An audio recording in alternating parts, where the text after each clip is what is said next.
बाप माझा सार सर्वस्व आहे, तो भले कसा पण असो सदा मदतीसो विरहाची नसो, तो बाप माझा नित्य माझ्या जवळी बसो, तो बाप माझा नित्य माझ्या जवळी बसो. आता मला सांगा, माझ्यासारखा माणूस खूप हुशार आहे, राष्ट्रीय कीर्तनकार आहे, महाराष्ट्रात हजारो शिष्य आहे, सगळी प्रतिष्ठा आहे, मठ आश्रम म्हणजे काय काय वसतिगृह वगैरे सगळं, पण आता बाप नाही ना. सुनील रात्री कुठं झोपायला आलं, माझं गाव आलं का बाबा, मायाचे कोणी नसल्यावर कुठं जायचं, माणूस प्रेमाकडे शोधत असतो ना. आई वडील गेल्यावर प्रेम संपलं असतं, आई वडील गेले ना मागे राहणारी माणसं तोड असतात. मला लागून तेवढे पुरस्कार भेटतात, त्याच्यामुळे मंत्री संत्रीला असतात, ते खूप सांगायला ते कौतुक माझं पाहायला मला बाप नाही म्हणून जाणार तर सगळेच आहोत. जोपर्यंत आपला बाप आणि आई आहे, त्या बापाची आणि आईची मी कदर करेन, त्याचा सन्मान यथोचित सन्मान करीत, त्यांचं कौतुक करीत, त्याच्या शब्दांच्या एक सुद्धा शब्दाच्या पुढे जाणार नाही. असा मुलगा जन्माला आला तर तो साक्षात कुंडलिक आहे असं संत आम्हाला. म्हणून मी माझी एक कविता लिहिली. मला खूप वाईट वाटलं वडील गेल्यावर. 8 दिवसांनी कळालं, तेव्हा फोन नव्हते, मोबाईल नव्हते. वडील गेल्यानंतर ही सगळी कला माझ्या वडिलांची आहे, माझी भाषा माझ्या वडिलांची आहे, माझं गाणं माझ्या वडिलांचं आहे. ज्याने मला सगळं स्टोरो त्या बापाच्या अंत्ययात्रा मला मिळाली नाही, त्याची खर्च मला अजून पण वाटते. मी माझ्या वडिलांच्या आरती नेल्या आणि आळंदीला कमरे एवढा खड्डा घेतला, त्याच्यामध्ये भलं लिंबाचं झाड लावलं आणि त्या लिंबाच्या झाडाच्या आत एवढी मोठी उंच सावली गेलेली आहे. त्या सावलीला दुपारी 50 माणसं येऊन बसतात. माझे वडील त्या झाडातून लोकांना नमस्कार करतात. तेव्हा मी ते गीत लिहिलं होतं, ऐका सगळ्यांना. कविता आहे, पहिली कविता आहे माझी, बाप नावाच्या कविता संग्रहातली पहिली कविता आहे की मी ज्या अनुभवलेला बाप. त्यावेळेला जुन्नर तालुक्यात पाणी नव्हतं, धरणं नव्हती, काय म्हणतात त्याला, पडत्या पावसाची वाट पाहून शेती करणारा शेतकरी जुन्नर तालुक्यात होता. ते आपली सगळी गावं अशीच होती. उमरस सारखी, पिंपळवडी सारखी 1-2 गावं सोडली, पण आपली सगळी गावं गरिबांची होती, कष्टकऱ्यांची होती, चाकरमानांची होती. असाच माझा बाप पडत्या पावसाची वाट पाहून शेती करणारा माझा बाप होता. ते गेल्यानंतर मी कविता लिहिली.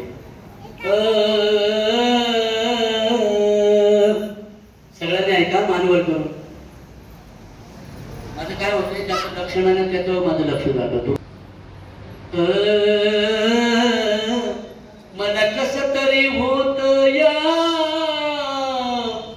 बाप लोकांचा बघताना, माझा हुंदका गाठतो या गोष्ट बापाची सांगताना, माझा हुंदका गाठतो या गोष्ट बापाची सांगताना. कमीच कवाटी फाटलेलं, सुई दोऱ्यानं शिवलेलं, माझ्या बापाच्या धोतराला सदा ठिकाण जोडलेलं. आली जत्रा गावाची, बाप जुंदरी जायाचा, उदार पाधार कापड पोराला आणायचा. जुन्या फाटक्यानं बाप जत्रत फिरायचा, आमच्या सुखाची चिंता तरी मनात करायचा. चूल पेटत नव्हती 30 दिवस घराला, पायली भरदाण्यासाठी बाप गावात फिरला. आमचं दुखलं खूपलं, पैसेच नसायचे.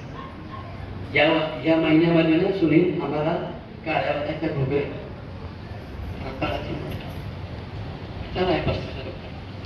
असे दिवस होते. त्यावेळेला 4 भाकरी केल्यानं चतकोर भाकरी पितळी भर घोगऱ्या खावा लागल्या. या दिवसात चूल पेटत नव्हती तीस दिवस घराला पायरी भरदाण्यासाठी बाप गावात फिरला आमचं दुखल खुपल पाणी डोळ्यात आणायचा घालून पाठपुळी बाप डॉक्टर दावायचा बाप मनात झुरायचा लग्न लेकीच करीन बाप मनात झुरायचा लग्न भाच्यांचं करीन ढांगा ढोंगा गुंड्यासाठी शेत मळ्याला बिकीन ढांगा ढोंगा हुंड्यासाठी शेत मळ्याला बिकीन असा कनवाळू बाप असा कृपाळू बाप असा कनवाळू बाप जेव्हा सोडून या गेला जेव्हा सोडून या गेला